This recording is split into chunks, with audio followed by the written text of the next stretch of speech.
E aí, gente? Curtiram a aula de ontem? Espero que sim. Bom, caso você tenha assistido essa aula de ontem, queira garantir que você vai receber a terceira, muito importante. Não deixe de entrar no QR Code que você está vendo aí e caso você esteja assistindo a aula através do celular e aí você não vai conseguir entrar pelo QR Code, clica no link que está aqui na descrição, aqui no YouTube, para que você possa receber a próxima aula. E se você não viu a aula de ontem e garantir que você queira assistir também, faz o seguinte, mesma coisa, QR Code e link, e aí está garantido que você vai ter tanto a próxima aula quanto a aula de ontem. Isso é muito importante. Bom, na primeira aula, na aula de ontem, eu estava explicando que o Brasil viveu a pior crise econômica da sua história em 2020, mas que ela durou só 2 meses. E que desde então a economia vem se recuperando, a gente vem tendo um fortalecimento da economia. Uma coisa que eu nem cheguei a comentar ontem, mas que é interessante, é o tamanho da recuperação de emprego. Nos últimos meses, não só o Brasil tem gerado muito mais empregos do que destruído. O que significa isso aqui? Todo santo mês tem empresa que cria emprego novo e tem empresa que manda a gente embora. Aliás, na mesma empresa, às vezes, algumas pessoas são mandadas embora e outras são contratadas. Mas quando a gente soma o total de novos empregos criados e os empregos que deixaram de existir, nos últimos meses a gente vem batendo o recorde, mês após mês, no total de criação de novos empregos. O último dado que a gente tem disponível, 450 mil novos empregos sendo criados num único mês, isso no mês de novembro, que é uma coisa que a gente ainda não tinha visto. Isto aqui, gente, é uma mudança brutal das perspectivas para 2021. E eu vou detalhar muito mais sobre isso na terceira aula. Mas hoje eu queria focar numa outra coisa, que são as mudanças trazidas pela pandemia e quais são as consequências que isso vai trazer para a nossa vida, e para os nossos negócios, e para os nossos investimentos, para o nosso bolso. A primeira grande coisa que eu queria deixar claro é o seguinte: é provável, ou pelo menos possível, que vocês já tenham escutado um papo sobre o novo normal. Novo normal é a ideia de que a gente vivia de uma forma antes da pandemia, a pandemia veio e chacoalhou as nossas vidas, mas ela vai passar, ela vai acabar. E que quando ela acabar, isso vai se estabilizar de uma forma diferente.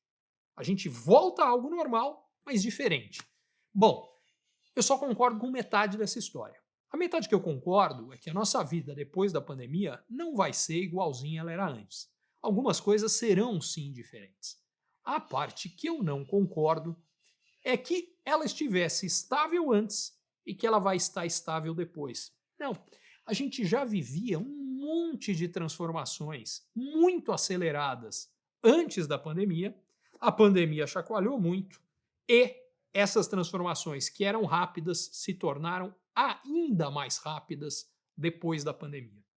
Deixa eu ser um pouco mais específico o que eu quero dizer com isso aqui. Por que a gente está vendo a tecnologia mudando tanto, os modelos de negócio ficando cada vez mais diferentes? E já estava vendo isso antes da pandemia começar. Porque tem 3 fatores que determinam o quanto acontece inovação em qualquer momento, em qualquer lugar do mundo. 3 macrofatores. O primeiro deles é a quantidade de ideias novas que surgem. E ideias inovadoras, ao contrário do que alguns acham, não nascem no vácuo. Elas não nascem do nada. Eu acho que a gente foi muito influenciado pelaquela história do Arquimedes, que um belo dia um sujeito sai correndo pelado da banheira, gritando eureka, e a impressão que a gente tem é que aquilo saiu do nada, foi uma ideia. Só que esqueceram de contar a parte mais importante dessa história, que é tudo que o Arquimedes aprendeu antes de entrar na banheira. Todas as informações que ele já tinha na cabeça e que de repente deu o clique que possibilitou que ele percebesse algo novo. Para o surgimento de ideias inovadoras é igualzinho. Eu, por exemplo, nesse exato momento, eu estou gravando essa nossa conversa em Itu, no interior de São Paulo. Eu em Itu aqui, hoje de manhã, eu entrei na internet e vi uma informação que um cara criou um negócio novo em Oslo, na Noruega, e um outro que criou uma outra coisa diferente em Xangai, na China. Um terceiro fez um negócio super interessante em Natal, no Rio Grande do Norte. Eu em Itu, baseado nestas 3 informações e nessas 3 ideias, tive um estalo, um clique de uma ideia nova que eu nunca teria sem a informação desses outros 3 caras? A questão é muito simples. A internet conectou mais de 4 bilhões de pessoas. E hoje, nos nossos bolsos, ao alcance das nossas mãos, a gente tem um monte de informação, como a humanidade nunca teve. Só para vocês terem uma ideia, quando eu era criança, estou me datando contando essa história, mas enfim, é verdade. Quando eu precisava de uma informação, eu ia na enciclopédia do ano anterior. A informação era velha e de difícil. A enciclopédia era um negócio cavalar que ocupava metade da biblioteca, gigantesco. E a informação era velha. Hoje a gente tem informação atualizada no segundo e na nossa mão. O resultado disso aqui é que está mais fácil do que nunca juntar informações, ter acesso à informação e criar coisas novas. Só que uma ideia inovadora, a própria palavra já fala, não é uma inovação, é uma ideia. Para você transformar a ideia em realidade, faltam 2 coisas. Primeira coisa que falta é tecnologia que permita que isso aconteça. Então, o que eu quero dizer com isso aqui? Eu posso ter uma ideia sensacional, fantástica, mas se não tiver como fazer com que aquilo vire realidade, já era. Por exemplo, se eu tiver uma ideia de como as pessoas poderiam ter uma experiência super fantástica, maravilhosa, flutuando pelos ares, mas eu não consigo fazê-las flutuar, não tenho a menor ideia de como fazer isso acontecer, passa de uma ideia louca. O que acontece é que um monte de tecnologias que chegaram no que eu chamo ponto de maturação recentemente, que é aquele momento no qual elas já se desenvolveram o suficiente para poder transformar um monte de coisas, permitem que ideias que antes não tinham como passar de ideia para a realidade, hoje podem. Por exemplo, inteligência artificial. A gente acha que é um negócio novo. Não tem nada de novo. Inteligência artificial é um conceito que tem 6 décadas. Aliás, eu usei inteligência artificial em 1994 para prever o que ia acontecer com mercados futuros de bolsa e de câmbio no Brasil. Só que de lá para cá, a capacidade de processamento dos computadores cresceu absurdamente. Talvez vocês já tenham ouvido falar na lei de Moore, que é aquela lei que mostra que a quantidade de transistores que a gente tem em cada chip dobra a cada 1 ano e meio e 2. E com isso, a velocidade de processamento dobra, ou a gente tem uma redução do tamanho do chip equivalente e uma redução do custo. Moral da história. Hoje, um computador... Só que aí tem um efeito exponencial. Então, dobrou 1 ano e meio, depois, 3 anos depois é 4 vezes, 4 anos depois é 8, 5 anos depois são 16 vezes, 7 anos depois são 32 e aí vem. De 1994 para cá, que é quando eu usei isso aqui, a capacidade de processamento dos computadores já é mais de 1 milhão de vezes maior do que era quando eu usei. E isso é quando eu usei. Desde que surgiu o conceito de inteligência artificial, ela é 264 bilhões de vezes maior. E aí, o que ela é capaz de fazer aumenta brutalmente. Mas esse é só um exemplo. Aí a gente tem realidade virtual, realidade aumentada, você tem blockchain, você tem o 5G, que vai viabilizar um monte de coisa. Por exemplo, veículos autônomos com a latência muito baixa, que é o tempo de resposta entre o sinal e o comando que é dado e a resposta do aparelho que está conectado, você consegue conectar vários automóveis através de sinal de 5G um com o outro, e não é que é um veículo autônomo, o trânsito fica inteiro autônomo. Ou, se você pensar em telecirurgia, um sujeito está em São Paulo operando um paciente que está em Manaus. Se demorar muito entre o sinal que o cirurgião deu e o robô executar aquilo em Manaus, de repente já não é mais para fazer aquilo, porque o sinal vital do paciente mudou. Como fica muito pequena essa latência, é possível fazer telecirurgia. Esses são só 2 exemplos, mas eu poderia dar vários outros exemplos de tecnologias que passam a ser viabilizadas por tecnologias de base que permitem que elas possam avançar. A gente tem a internet das coisas e tantas outras, sem falar em saltos ainda maiores que virão em breve, por exemplo, com a computação quântica. Porque todo aquele crescimento que eu falei de capacidade de computação que levou 70 anos para acontecer, de repente, em um único salto, que é o que a computação quântica faz, vão ter saltos maiores do que esse. Enfim, isso é para dizer o seguinte: se você acha que houve muita transformação nos últimos anos, prepare-se. Ela vai ser muito maior, Porque hoje nós temos mais ideias do que nunca, mais tecnologias que permitem com que aquelas ideias virem realidade, e aí vem o último fator. Tudo isso é muito bacana, mas tem um detalhe. Se não tiver dinheiro, você não consegue usar essas tecnologias para transformar aquela ideia num novo negócio, num novo modelo de negócio, em algo inovador e diferente. Só que nunca houve tanta disponibilidade de financiamento para inovação como nós vemos hoje. Para ser um pouco mais específico, o que a gente está vendo neste exato momento é a maior disponibilidade de financiamento para inovação que a humanidade já viu. Por quê? Porque, no caso dos países desenvolvidos, desde a crise financeira global em 2008, no caso de alguns países emergentes também, no caso brasileiro mais recente pós-pandemia, os juros caíram para os menores níveis da história. E lembra, para quem, daquele exemplo que eu dei, lá na primeira aula, quando eu falava que não era um bom negócio você financiar o governo grego com taxa de juros negativa, quem quer pagar para financiar um governo grego que de repente não vai nem te devolver o dinheiro? Você faz o seguinte, os juros ficaram muito baixos ou até negativos, separa uma parte do teu dinheiro e resolve financiar aquela ideia meio maluca daquele menino numa garagem que provavelmente vai dar errado. Mas, se der certo, você pode multiplicar aquele dinheiro por 100 mil vezes. Resultado, disponibilidade de capital de investidores anjo, de empresas de venture capital, de empresas de private equity, de fundos de investimento voltados para a inovação, IPOs, lançamentos de ações de empresas novas, inovadoras, startups.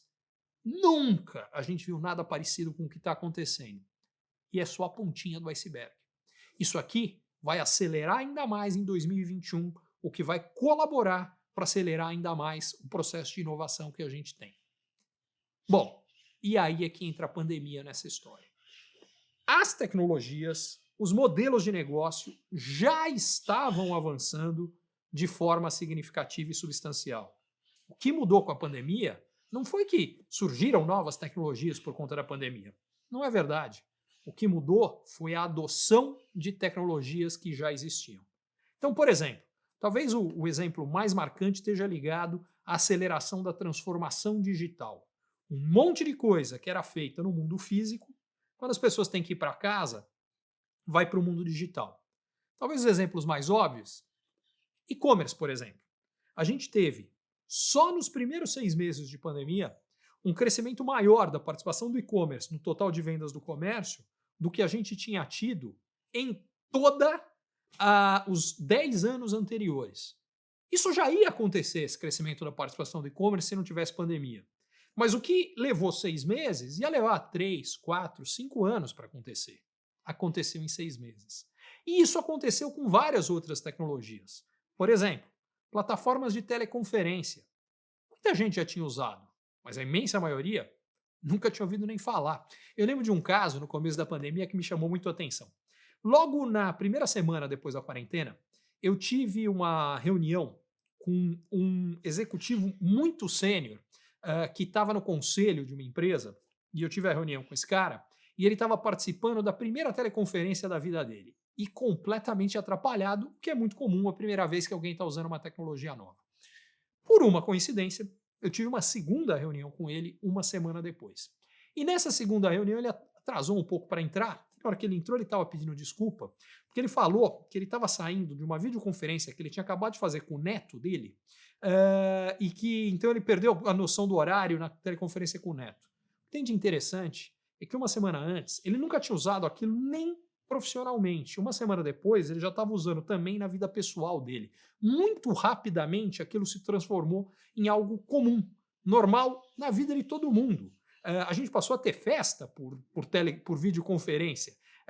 E aí vem a parte importante. Acelerou brutalmente a adoção. Pense em restaurante e serviço de delivery. Vários já tinham antes da pandemia. Mas um monte não. Hoje, você não encontra um restaurante que não tenha plataformas de delivery associadas a ele. Telemedicina. A capacidade dos médicos fazerem uma consulta à distância, a tecnologia já estava lá. Sabe o que faltava? Regulamentação. Primeira semana da pandemia, foi regulamentado. Capacidade dos médicos pedirem receita de remédio ou pedido de exame de forma virtual, dava para fazer, mas eles não faziam. Regulamentado assim que foi feita a pandemia. O que eu quero dizer com isso aqui é o seguinte: seja pelo lado do consumidor, seja pelo lado do regulador, o que a pandemia fez foi acelerar brutalmente um monte de coisa que já iria acontecer, mas iria acontecer dali a 10 anos, que aconteceu às vezes dali a 10 dias. Acelerou demais isso tudo.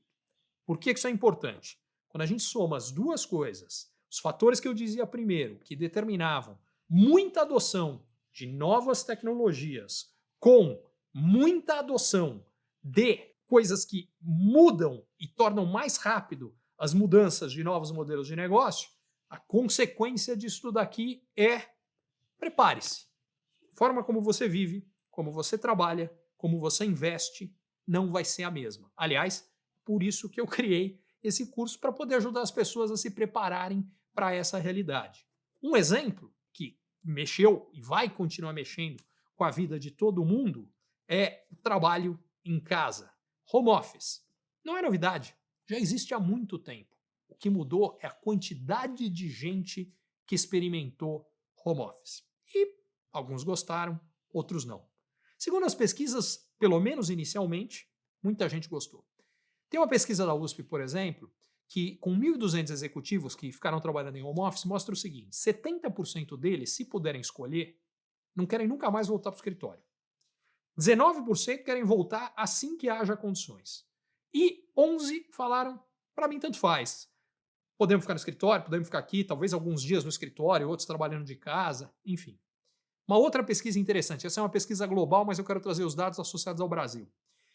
A pesquisa disse o seguinte: mais da metade dos trabalhadores brasileiros considerariam até mudar de emprego para ter o benefício de poder trabalhar de casa. Porque aí eles podem passar mais tempo com os filhos, perdem menos tempo no trânsito, ganham mais tempo que antes talvez fosse usado tempo e energia que era gasto no trânsito, aí ele pode fazer um curso que ele sempre quis fazer, ou ganhar tempo para fazer ginástica que ele queria fazer, mas não conseguia arrumar tempo, enfim.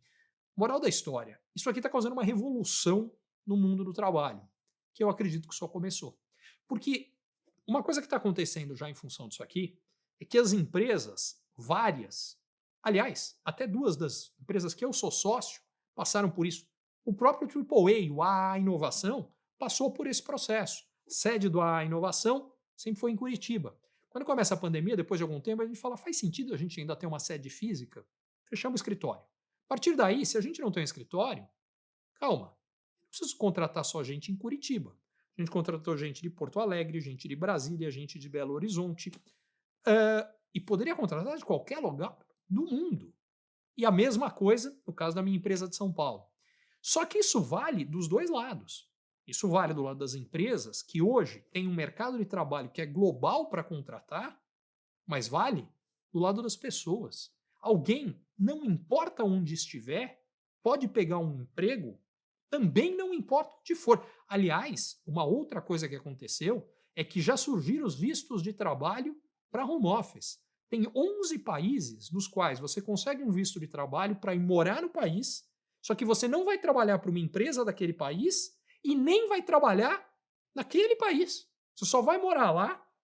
A Estônia é um exemplo. Então você vai morar na Estônia, ou você pode ir para. Tem várias ilhas do Caribe que criaram isso. Você vai lá, trabalha no local, vai pagar imposto lá, e é por isso é o interesse desses locais, mas vai ter a chance de viver num lugar paradisíaco e está trabalhando para uma coisa que não está nem relacionada àquilo ali. Visto de e-commerce. Meu ponto com essa história toda é que vem uma revolução que só começou no mundo do trabalho. E, aliás, uma revolução que provavelmente vai ter um movimento pendular, com ida e volta. O que quer dizer isso aqui? Num primeiro momento, essa virada para o home office se beneficia do fato que as pessoas trabalharam juntas fisicamente por muito tempo, criaram relações, se conhecem, a cultura da empresa foi desenvolvida ali, vai para o home office e tudo funciona. Agora, depois de algum tempo, nem todas as empresas vão ter capacidade de criar essa cultura de longe, num ambiente virtual. E talvez muita gente volte, talvez alguns dias trabalhando de casa, outros trabalhando no escritório. O meu ponto é que vem grandes mudanças aí. Só que essas mudanças impactam todo o resto. Eu vou detalhar mais na outra aula, mas o ponto que eu quero só para pegar essa do home office, o que acontece para dar alguns exemplos. Então, peraí, vou pegar só com exemplo como isso impacta o mercado imobiliário, tá? Mas impacta tudo na vida. Deixa eu pegar o mercado imobiliário como exemplo. Então, peraí, eu, por exemplo, vivo em São Paulo, só que eu não tenho vivido em São Paulo desde junho. O que aconteceu? Quando as aulas foram para o virtual, os meus filhos não tinham aulas físicas, a gente falou, pera, a gente pode estar em qualquer lugar. A gente foi para o interior de São Paulo, em São Paulo eu vivo num apartamento, a gente foi para uma casa em Itu, que é de onde eu estou fazendo essa gravação, onde eu estou perto da natureza, tenho uma qualidade de vida muito maior, e muita gente fez isso, muita gente foi para a praia, muita gente foi para o campo, gente foi para o interior, mas calma, então se as pessoas podem ter acesso às oportunidades do mercado de trabalho de São Paulo sem estar em São Paulo, muita gente pode sair de São Paulo, do Rio ou de outras megalópolis. Mas espera, se as pessoas começam a sair de São Paulo e não vão todo dia para o trabalho, o trânsito em São Paulo diminui. Calma, se eu não vou todo dia para o trabalho e o trânsito está menor, será que faz sentido pagar muito caro para estar morando na Faria Lima, lugar super nobre em São Paulo, muito bem localizado, onde você tem do lado das melhores oportunidades de emprego que tem lá, mas tem gente morando em apartamento de 19 metros quadrados. O cara fala, peraí, e se eu, para usar o exemplo da cidade de São Paulo, eu atravesso a ponte e vou para o Morumbi e de repente eu tenho um apartamento lá de mais de 100 metros quadrados que me custa a mesma coisa do que isso aqui?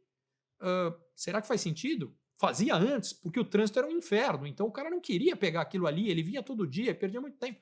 Mas o trânsito melhora, ele não vai todo dia, começa a mudar. Então você começa a ter uma mudança no tipo de imóvel, na localização de imóvel, cidades que se beneficiam ou que saem perdendo, então o interior sai ganhando com isso, a praia sai ganhando, lugar de natureza mais bonita sai ganhando, lugares que têm boas escolas no interior, porque qual é a dificuldade de gente que está saindo, por exemplo, de São Paulo para outro lugar? Peraí, se eu tiver filho em idade escolar e não ter uma opção de uma boa escola, não vai ser para esse lugar que eu vou. Por exemplo, condomínios horizontais, vamos pegar o mercado imobiliário de novo como exemplo, muda tudo no mercado imobiliário. Então o que aconteceu isso? A demanda por escritórios caiu. Então o mercado voltado para escritórios piorou. Como a pandemia também forçou várias lojas a terem que ficar fechadas, shopping centers em determinados momentos, a demanda por esse tipo de espaço caiu. Então esses dois nichos no mercado imobiliário saíram perdendo. Em compensação, quando você pega o que acontece com imóveis no interior, imóveis em condomínios horizontais, imóveis de praia, fazendas, tudo isso teve um aumento brutal de demanda, aumento de preço. Outra coisa, as pessoas passaram mais tempo em casa e falaram, opa, está na hora de reformar a casa. O impacto disso aqui no mercado de venda de material de construção em 2020 foi enorme, em 2021 vai ser maior ainda, as oportunidades são ainda maiores. Então, isso aqui começa a mudar. O tipo de imóvel, como eu dizia antes, o imóvel que era mais beneficiado era um imóvel mais próximo da região central, mesmo um imóvel menor. De repente, começa a ser mais valorizado um imóvel que tem mais espaço, porque se eu passo mais tempo em casa, eu preciso de mais espaço. Dentro da casa, do apartamento, muda, porque a área de convivência, uma coisa é eu só vou para casa para dormir, o que importa? Meu quarto. Outra coisa não, se eu passo o dia inteiro em casa, a área onde eu passo mais tempo, a sala, um escritório, o que seja, se torna mais importante. Muda o design das casas, muda o design dos apartamentos, do que é valorizado. Só que se eu peguei um exemplo, eu podia pegar todos, porque vamos pegar algumas outras consequências. E estou pegando só um exemplo, tá? Que está ligado à mudança causada pelo home office, mas eu poderia pegar várias outras. Mas pegando do home office, quando as pessoas saem de casa, deixam de ir todo dia para o escritório, o que acontece com aquele restaurante que serve almoço perto do escritório, se agora muito menos gente vai para lá? O grande ponto aqui é que ao mesmo tempo que aquele escritório que estava na região central, perto de onde as pessoas trabalhavam, muita gente trabalhava, talvez hoje ele tenha menos clientes, tenha que repensar o que está fazendo, sem falar em que alguns talvez já tenham fechado ou vão fechar, nasceu a possibilidade, quando as pessoas estão passando mais tempo em casa, em locais mais distantes, de um crescimento e um surgimento de um comércio de bairro e até de restaurantes lá, onde antes não era possível. Então, a gente tem um monte de transformações que são consequência da primeira transformação. Então, começa com essa transformação digital que se acelerou, que por sua vez gerou a possibilidade do home office, que ela, por sua vez, fez com que tivesse uma mudança onde as pessoas não só trabalham, mas onde elas vivem, e aí tem um monte de outros negócios que precisam se reestruturar, se reprogramar em função disso aqui. E é exatamente para isso que eu quero chamar a atenção de vocês. Como na vida de vocês, como no trabalho de vocês, como no negócio de vocês, como no investimento de vocês, essas mudanças todas que a gente está passando vão gerar oportunidades e desafios. Para quem entender, as oportunidades são gigantescas. Para quem não entender, os desafios podem ser enormes. E o que eu pretendo fazer na nossa próxima aula, na nossa terceira aula, é começar a detalhar um pouco mais essas consequências, oportunidades e desafios. Para você poder transformar na sua vida isso em algo prático que você vai usar para tomar melhores decisões em 2021 e daqui para frente. Muito obrigado por estar comigo. Se você curtiu isso aqui, não deixa de deixar o seu like. Se você acha que tem alguém que precisa saber, compartilha isso já. E lembrando, QR Code e link na descrição dessa live. Não deixa de clicar para garantir de ter informação e não perder a terceira e última live. Gente, muito obrigado pela companhia. Amanhã tem mais.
Thank you.